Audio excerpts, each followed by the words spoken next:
What if a single train ride could change everything? Imagine seeing the one who got away, only to find out they're living a life you can only dream of.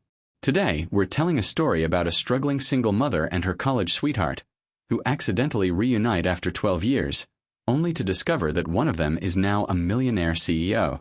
Could this chance encounter bridge the gap between two vastly different worlds? Stick with us to find out.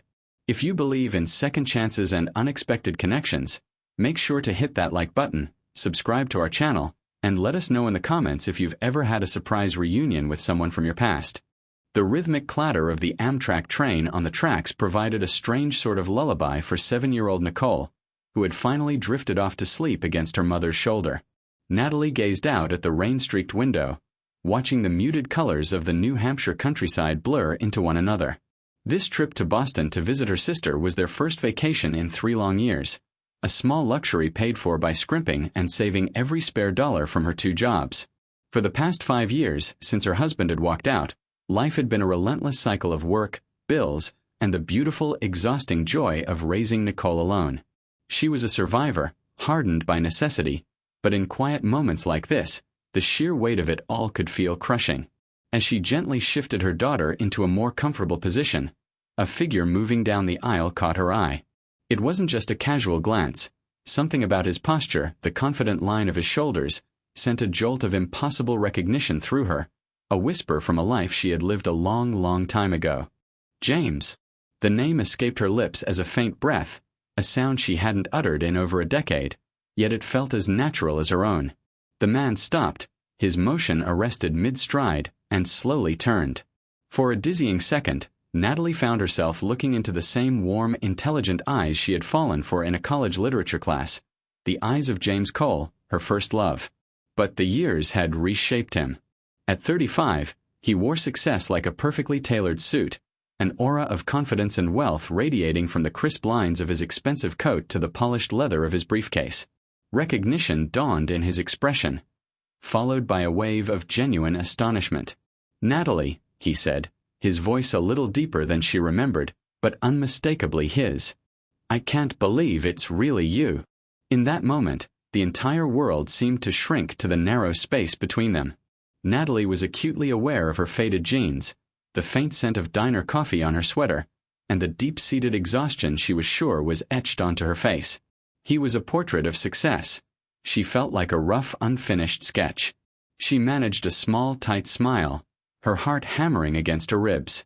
The past and present were colliding right there in the aisle of a rumbling train, and she had no idea what came next. "It has been a long time," Natalie finally managed, her voice steadier than she felt. She gently stroked Nicole's hair, the familiar motion a small anchor in the surreal moment. James's eyes softened as he glanced at the sleeping child. "This is your daughter?" he asked quietly. Natalie nodded. "Nicole. She's 7. An uncomfortable silence stretched between them, thick with 12 years of unsaid words and divergent paths. Their breakup during their senior year of college had been a messy, painful affair, a casualty of youthful pride and an inability to see a future that could hold both of their dreams. "May I sit?" James asked, gesturing to the empty seat across from her. When Natalie agreed, he settled in, placing his expensive bag carefully on the floor. He seemed to search for the right words. "You look tired," he said, and then immediately winced, a flicker of regret crossing his face. "I'm sorry that came out wrong. I just mean, you look like you could use some rest." A wry smile touched Natalie's lips. "Single parenting will do that to you," she explained, her tone devoid of self-pity, stating it simply as fact. "We've been up since 4 this morning to catch this train." The gap between their lives felt like a vast canyon. Here she was, celebrating a rare, budget-friendly trip, while he looked as if he could buy the entire train car without a second thought. The air was charged with the lives they hadn't shared, and the conversation had only just begun. "I'm heading to Boston too, actually," James offered, trying to find common ground. "Business meeting." He paused, a flicker of internal debate in his eyes before he leaned forward slightly. "Natalie, I know this is sudden, but would you like to catch up properly? Maybe we could share a cab from the station, grab coffee or something." The offer hung in the air, a bridge to a world she no longer inhabited. A part of her was deeply curious, wanting to know the man he had become. But a stronger, more practical part, the part that counted every dollar and knew the exhaustion of a 12-hour shift, knew better.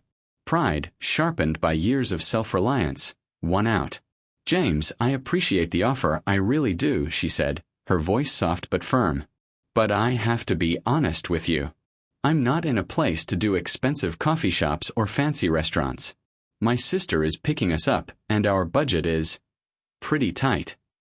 She expected a polite retreat, maybe an awkward apology. Instead, his expression shifted into something that looked unmistakably like shame. "Natalie, I wasn't trying to show off or make you uncomfortable," he said quickly, his polished demeanor cracking for the first time. He looked down at his own manicured hands as if seeing them through her eyes. "When I saw you, all I could think was how much I've wondered what happened to you." He met her gaze again, his own filled with a surprising vulnerability. "Can I be honest with you about something?" he asked, his voice barely above a whisper. "I have everything I ever thought I wanted, but I am profoundly lonely." The admission hung in the air, more startling to Natalie than his expensive suit or the confident air he carried. Loneliness was her own familiar companion, a quiet hum beneath the daily chaos of her life, but she had never imagined it could exist within a world as seemingly perfect as his. "What do you mean?" she asked, her curiosity now genuine, her defensiveness fading. "I mean that I've spent the last 12 years so focused on building a company, on chasing success, that I forgot to build a life," he explained, his voice laced with a weariness that had nothing to do with a lack of sleep. "I've dated people who were more interested in what I could provide than who I was. I lost touch with old friends because I was always working, always closing the next deal."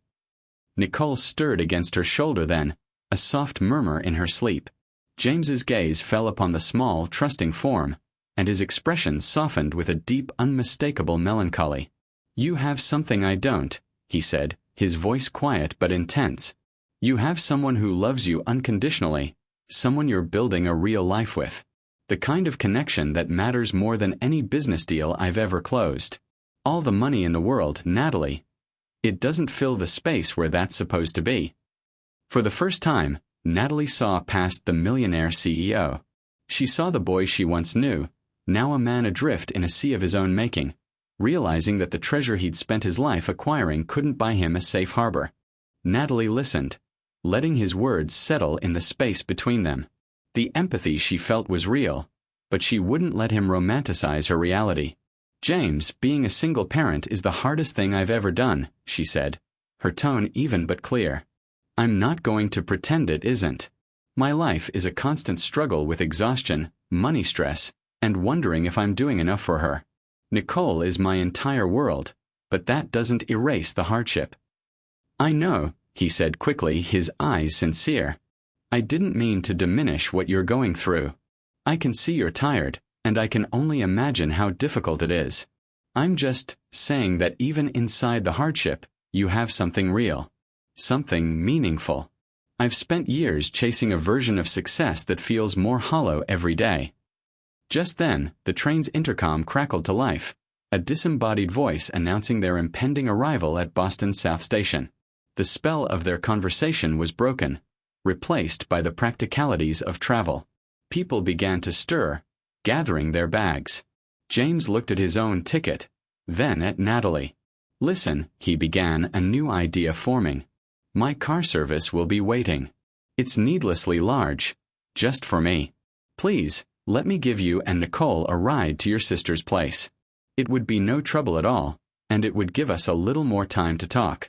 Not as a handout, but as a favor between old friends." The offer was practical, logical, and yet it felt immensely complicated, another crossroad between her world and his. Natalie's first instinct, honed by years of fierce independence, was to politely refuse. Accepting help felt like admitting defeat, a crack in the self-sufficient armor she wore every single day. She was about to say, "No, thank you, my sister is on her way," when Nicole chose that exact moment to wake up. She blinked sleepily, taking in the sight of the strange man sitting across from them. "Mommy, are we here?" she murmured, rubbing her eyes.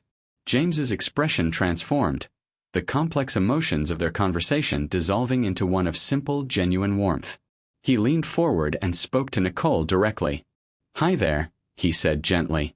"My name is James. I'm an old friend of your mom's. We're in Boston now, and it's looking pretty rainy outside. Would you and your mom like a ride in a nice warm car to your aunt's house so you don't have to wait in the cold?" Nicole's eyes, still clouded with sleep, widened with the uncomplicated delight that only a child possesses. A car ride sounded like an adventure. "Really? A special car?" she asked, looking up at her mother with a hopeful plea. "Can we, Mommy? Please." In that moment, all of Natalie's adult anxieties about pride, money, and complicated pasts seemed to melt away. She looked at James, who was watching her with a quiet, hopeful expression, and then back at her daughter's excited face. For Nicole, this wasn't about wealth or charity. It was about warmth and kindness. Against her better judgment, and for the sake of her daughter, she finally nodded. "Okay, sweetie," she said, a small smile finally reaching her own lips. "We can." The ride through the city was a quiet reprieve from the bustling station. The luxury car was warm and shielded them from the persistent drizzle outside, a small, insulated world moving through the afternoon traffic. James, to Natalie's surprise, was effortlessly charming with Nicole. He didn't talk down to her but engaged her with genuine curiosity, asking about her favorite books and what she was most excited to do in Boston, making her giggle with a silly story about his own first trip to the city.